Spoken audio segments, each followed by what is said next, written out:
Stakeholders from different sectors of Nigeria's creative industry mixed business with pleasure at an evening of stars, a networking seminar hosted by legal practitioners at Olaniwun Ajayi alongside analysts from Pricewater. With a view at transforming Nigeria's creative industry into a creative economy, guests engage facilitators on different issues surrounding the unique industries, learn new industry trends, as well as receive insight on opportunities available. What we've seen is that less developed countries are like focus areas for people in this particular industry.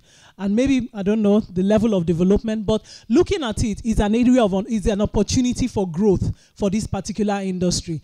Mature markets are seeing growth, but it's at a slower rate. We see the growth happening in less developed markets at a faster rate. And Nigeria is seen as a toast for investors because the opportunities are quite enormous in our markets. If I go into filmed entertainment, just speaking to specific segments and looking at Nigeria in particular, we've seen a very rapid growth pace in filmed entertainment. It is growing. IMF report told us it accounts for about 1.4% of our GDP. Initially, it wasn't even there, but we're saying that it's now featuring amongst the contributors to the Nigerian GDP. I mean, a conservative figure is that it employs over 1 million people, but we know indirect labor might be a lot more than that. Then we see a rebound in our cinema, in the cinema market. The cinema industry is actually growing. It has come back and is here to stay. It's now a means of distributing content that has been produced in Nigeria. So box office revenues are also growing as a result of that. The projections for the future are also looking very positive as well. We also see that a lot of the content that is created here can go international. So they are marketed international and they are actually gaining interest outside of Nigeria.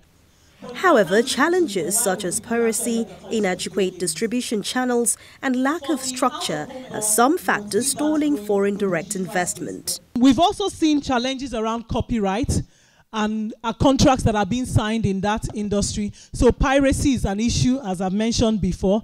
And when there are copyright infringements and you have these piracy issues, it actually affects investments, especially for foreign direct investments in particular. So when structures are not there, you can't attract the right people because most of the people that want to come in, they want to come in to places where there is structure.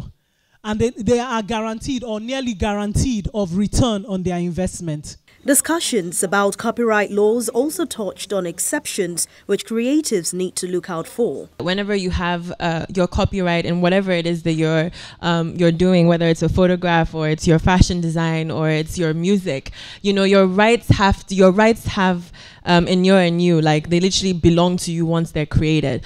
So what's interesting is that when you do work for the government or for state or for international bodies, the copyright that would have originally vested in you actually vests in them immediately, which is actually kind of scary. Another point is that when you're doing work for an employer, the copyright that you have or would have had in that particular work actually vests in your employer just by virtue of you working for them. So that's quite interesting. While creatives in music and film have been making demands regarding intellectual property, that struggle is yet to be replicated in the fashion industry. A case is made for Ugomonye's viral Agbada creation, which TV personality Ebuka wore to the Banki Adesua wedding earlier this year. But the point to note is, what happens when you come up with such innovative concepts as a fashion designer? Is it just for you to think about it and then some roadside tailor in Obalinde steals it and begins to monetize it? So the problem with the sector is, how do we get to protect our innovative concepts? Registrability. This is very important because before you're availed of, and protecting your business or legal interest, it has to be registrable. And registrability here talks about the mode or application of the mode or pattern for industrial application. This seems to suggest that innovation must be capable of being mass produced, and that also applies to commercializing your craft, commercializing the design. So Ugomanya, for example, would be able to make 100 designs, 100 duplicates of that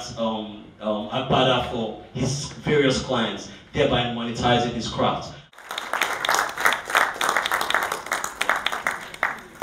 Filmmaker Bibi Shashore applauds the initiative, which will help Nigerian creatives maximize opportunities that come with international exposure. I don't know if there's one takeaway. There were so many crucial pieces of information that were disseminated. I mean, PwC taught us about the landscape of media space in Nigeria. Olaniwun Ajayi was gracious, helping us learn how to protect our work, the legal framework you need to consider whenever you're thinking about intellectual property.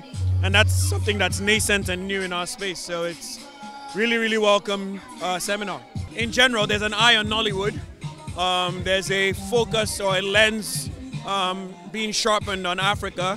Maybe it's a small window because of Black Panther and things like that, but certainly there's an eye on Africa, and Nollywood is the focal point of that. So I think it's great that they recognize the originality and the sort of the newness in our stories that they haven't really heard on a global scale. I think we're where India was at about 2 decades ago.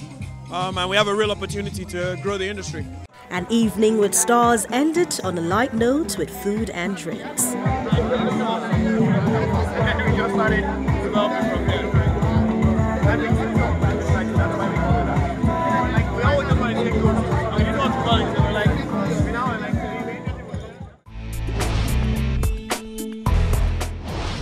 Nigeria joins the world to celebrate the World Music Day with a series of events. As part of the multi-event celebration, veteran disc jockey Jimmy Jat, as well as Nana and Magnum, joined Shoge team at a Learn to DJ session where aspiring disc jockeys were introduced to the craft.